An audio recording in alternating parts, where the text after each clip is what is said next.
Milton was misunderstood because when you spoke with him, he was not a very eloquent speaker. And the reason is he only went through the 2nd grade in school. And he told his mom, I can't do this anymore. I'd rather pick cotton, because he came from a cotton picking family. They were sharecroppers, and she let him. And so not a lot of formal education, but again, he just had a gift with engineering and machinery. Just what was going on up top was always amazing, the things that he would come up with. He was an innovator in the music industry. Milton was kind of larger than life. One story that I heard, I never experienced it, but I heard when he first started at Kaiser, he would call guitar shops, music shops. Of course, it was back in the day. I don't think they were as big as they are now. But he'd ask them, he said, I'm looking for a Kaiser capo. Do you happen to have a Kaiser capo? And they had never heard of it because it was something new. And he's like, well, they're the best capo that I've ever used. And I'm looking to buy half a dozen of them or a dozen of them. And he said, if you ever get any in, I'll buy them from you. And then hang up. And then that company would turn around and call him back, looking for a Kaiser capo. Milton was typically kind of the center of attention because he just had so many great stories about the war. He was a Korean veteran. A lot of stories just about he and my grandmother growing up together in Kaufman County, which is just outside of where our manufacturing plant is. There's not a whole lot in Canton other than First Monday, the trade days. Most people go out of town to go to the movies or something, but there's a lot of small towns close by that have movie theaters. There's live music locally a lot of weekends, so that's...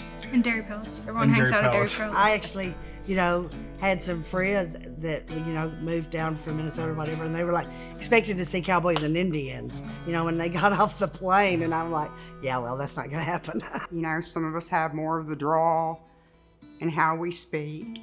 Me, I was like I said, I hunt, fish, and it's pretty much like I say, raised around Kaufman, Born here, went to school here, and still here.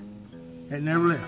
Milton always had capos in his pockets, and he'd pull them out of pockets like magic and hand them out to the kids, and then just kind of show us the different colors that he was experimenting with. And so we always left these family functions with different products, sometimes amps, guitars in cases.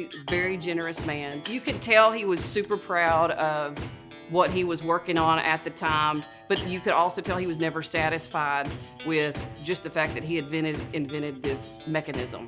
He was always trying to improve it. He was always trying to make it better, really till the day he died. It's all about quality, from one machine, one person, one area, one department to the next. From A to Z. Each one that is assembled, we have to eye it from front to back and make sure that's showroom ready. Knowing that so many people are buying our product, and because we're musicians ourselves, I think it makes a big influence on what we expect from the product quality-wise. We want to put out the best product that we can because we want the end user to have the best experience with it that they can. I see a lot of our capos in music. I watch a lot of music and play a lot of music. So whenever I see our stuff being used in a video and I recognize it's our capo, that makes me feel proud. Do you see a lot of like capos on the country music awards? A lot of big artists use this capo. We're such a small company. Yes, there's not really that many employees, so the likelihood that we touched it is very, very very possible. I like the way we can come to work and we're serious when we need to be, but we can also joke around and play around and have fun at it as well. Everybody tries to take care of each other. This is one of the best companies I've worked for as far as the people that you work for. They care about their employees. This is like our family. Yeah. I've been here so long and worked with some of these guys from day one. Yeah. Whenever you work 10-hour shifts, it's home away from home. I'm excited to see what else we come up with. I've seen some changes for the better being made with new people with newer ideas and things come on board.